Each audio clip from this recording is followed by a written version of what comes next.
Hello everyone, this is Abhirami Ramesh. Recently I read this book called Matter and Maya, Gita Science, Convergence of Science and Spirituality by Dr. Hitanshu. This book is great for students, adults who are having any mental issues or are going through any crisis or dilemma. This book is helpful for anyone who wants to have any sort of clarity and answers in their life.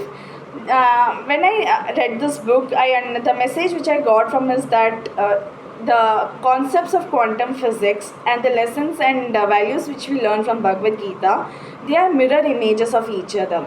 When I was in 11th standard, during the physics laboratory experiment, I learned this experiment called double slit light experiment. At that time, I was not much interested or curious about to learn that experiment. I just thought of it as just another experiment. But now, when I read this book, got to know some of the most insightful and metaphorical things which could be learned from that experiment. In a nutshell, it says that light changes the way it acts based on how we view it. In nutshell, in correspondence to spirituality, it says that reality is shaped by consciousness. So the more self-aware we are about any situation, the more accurate understanding of the real situation we will get to have. And if our understanding of the situation is almost accurate, then we will feel more at peace about the reality. That's what it tries to say. And because if we think that we are having an accurate understanding of some situation, of some real situation which is happening in our life, and yet we are disappointed, hurt, or having any sort of negative feelings, it means that we are not completely self-aware, we are confused. But when we feel peace with the understanding of any situation, it means that we have that accurate understanding of the real situation. This book also says that one only needs two things: humility and self-discipline, in order to achieve whatever that person wants. This corresponds to the concepts of detachment and being responsible and dutiful no matter what, in terms of life purpose. This book also talks one of my favorite concepts in science and psychology, which is the quantum entanglement. Quantum entanglement says that all the atoms in the universe, or all the people in this world, we all are interconnected to each other.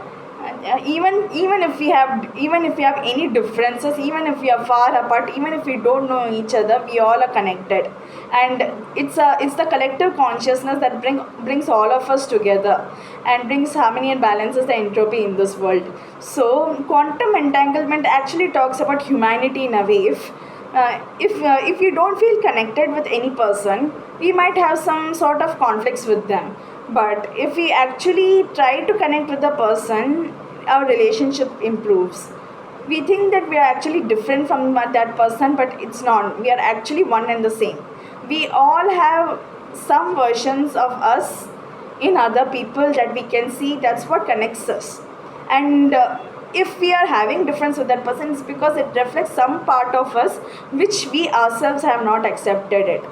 This book has also given some sustainable and practical ways in which we can apply and implement the values which we can get from quantum physics and from the values of spirituality in a personal life, in order to reap the material benefits.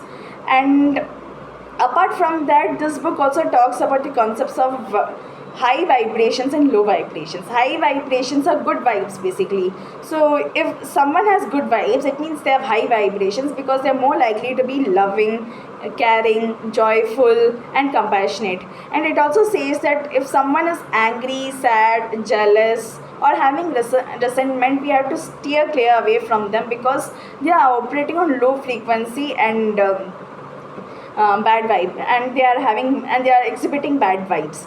This book is really very interesting because it uses Bhagavad Gita as a medium to explain the beauty and how amazing Sanatan Dharma is, and how it is just a way of lifestyle. And also it makes physics sound like a fun and an interesting subject. Can you believe it? Using religion, using Sanatana Dharma as something to make physics sound interesting. And apart from that, this book is very easy to read. and it will take you very less time to read and finish it quickly. I finished it within a week. You may be able to finish it within 3 days. It took me a week because I observed each and every reflection from this chapter slowly, but yet, what to say, I relished the learnings from this chapter so that it gets imprinted in my mind forever. Read this book because it will not only help you, it will, the knowledge and the wisdom which you will gain from this book will help all your generations throughout the millennia, throughout lifetime. I'll give this book 5 stars. It's a great book. Do read it, guys. I'm definitely sure that it will help you in some way or the other. Thank you. Do like, share, and subscribe if you like this review. Thank you. Bye.